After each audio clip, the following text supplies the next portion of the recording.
In a small little village, there was a small hut, and in this hut there lived 6 blind brothers who more or less got along pretty well. One day, they heard the news that was buzzing all over the village.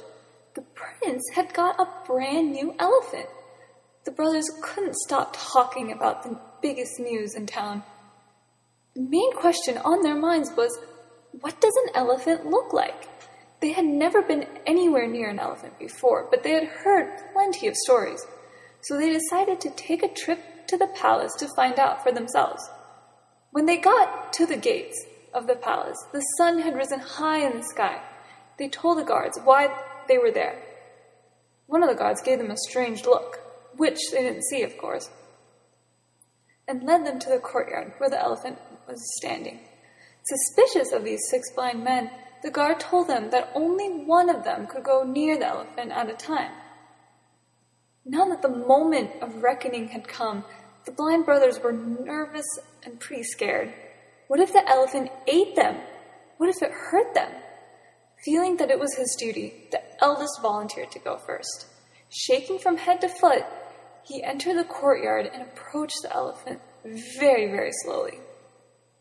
From fear, he fell to his knees, and timidly, right there on the ground, he reached out to touch the elephant. "Oh my!" he exclaimed. "The elephant is like a strong tree that grows so magnificently. What a wondrous creature!" And he happily rose to his feet to let the others have their turn. Reassured by his elder brother's success, the second brother went up and felt something vast and solid when he reached his hand out.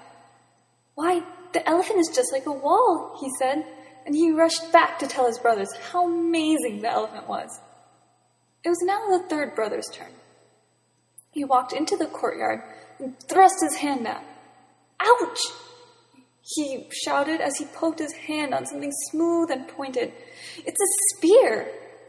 But not wanting to scare his younger brothers, he only told them that the elephant was indeed quite magnificent. The fourth brother had been getting very impatient waiting his turn, and no sooner had the third man walked back in, he ran into the courtyard, nearly tripping several times. When he reached the elephant, he lunged forward and was caught by something long and muscular. He screamed, "Ah! It's a snake!" and he ran away. But he too only said that the elephant was an amazing animal, so his younger brothers wouldn't be too afraid.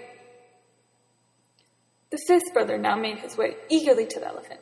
Reaching his hand out, he touched something thin and frayed. Like a rope, he thought.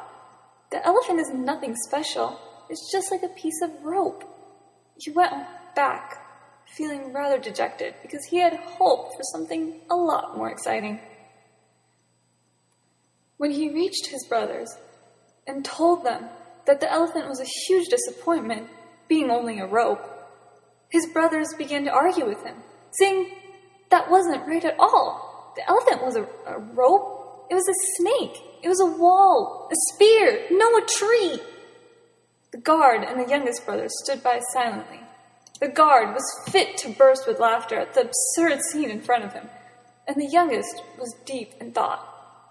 Finally, he shouted over the din, "I haven't had my turn yet. I'll go, and I'll tell you what the elephant is really like." His brothers became quiet as he took careful, measured steps to the courtyard. When he got to the elephant, he felt the strong legs that were just like tree trunks. He felt a solid wall that was the body, and almost jabbed his hand on the spear-like tusks. The coiled trunk reached out around his arm, and he realized that this was the snake his brother had been talking about. As he reached the back of the elephant, he felt a rope hanging, which he imagined was the tail. Smiling, he told his brothers that they had all been right and all been wrong, for it was only when they took all of their ideas together that they got a complete picture of the elephant.